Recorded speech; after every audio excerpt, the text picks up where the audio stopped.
In this video, we're going to be going over some of the most common issues you might encounter in your use of the OptiMATE Gradient Maker and how to go about troubleshooting them. One of the issues you may face if you're seeing issues during dispensing or if you're hearing strange noises from your pumps is to confirm that the tubing is properly installed in those dispense pumps. A couple of common use areas that we see are that users may install the tubing with the labeling inside the actual mechanism of the pump, as shown here.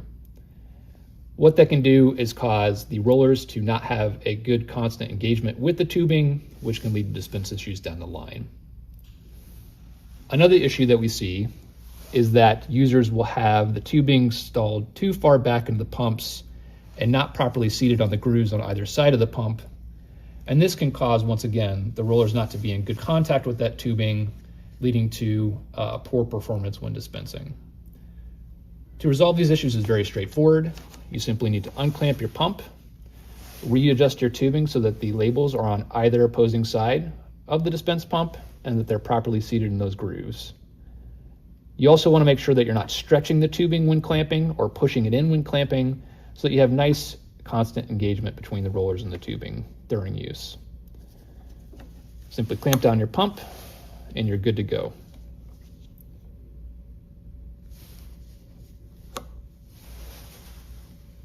Another issue you may see is air bubbles in your fluidic lines.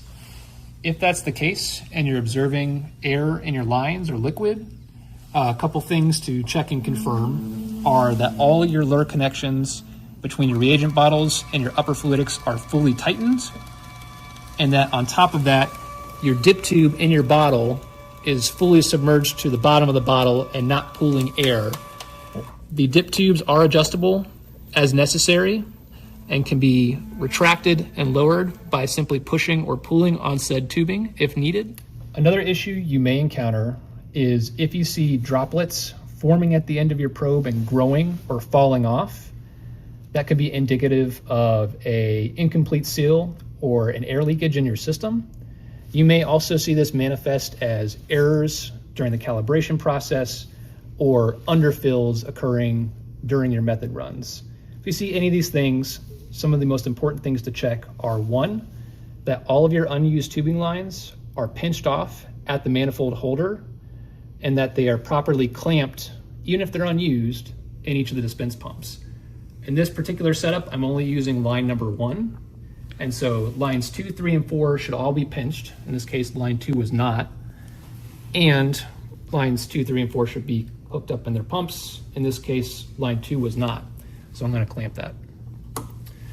The other area to double check is to ensure that your probe is sufficiently tightened to your manifold and that you've got a good, robust seal at that interface. So to check that, I'm going to take my manifold off and I'm going to firmly tighten that by hand. Additionally, we do provide a probe installation tool that allows you to more easily provide torque at that interface. To use the tool, you simply pass it over the probe, slide it up. In this case, I'm going to remove it first.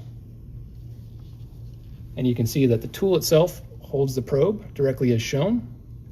I'm going to line the probe to my manifold, slide it up, and just tighten until I feel it firmly and snugly marry up to the manifold.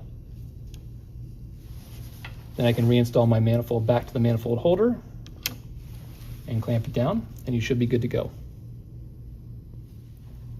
If you encounter an error during the calibration process, the first thing you can do is go over the pre-dispense checklist, which is the screen that you encounter when you go between the setup screen and the priming screen.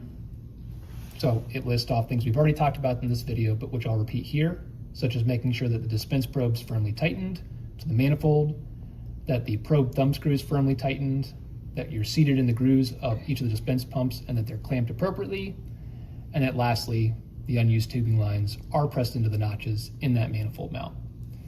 In addition to that though, the way that the calibration process works is that it is dispensing the fluids that you are subjecting to calibration into the calibration tube, and it's using capacitive sensing to actually detect the liquid level in said tube, and it's registering differences in heights to then calculate the resultant amount of volume dispensed, and it uses those numbers to then generate the offset it uses as an output of that calibration process.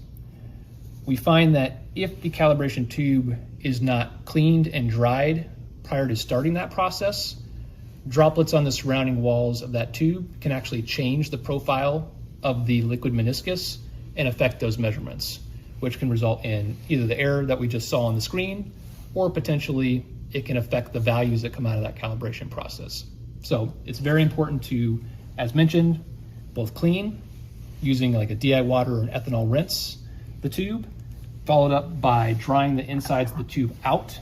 You can either use a Kim wipe, roll it up, and then clean the inside surfaces, or you can use a Q-tip to accomplish the same thing.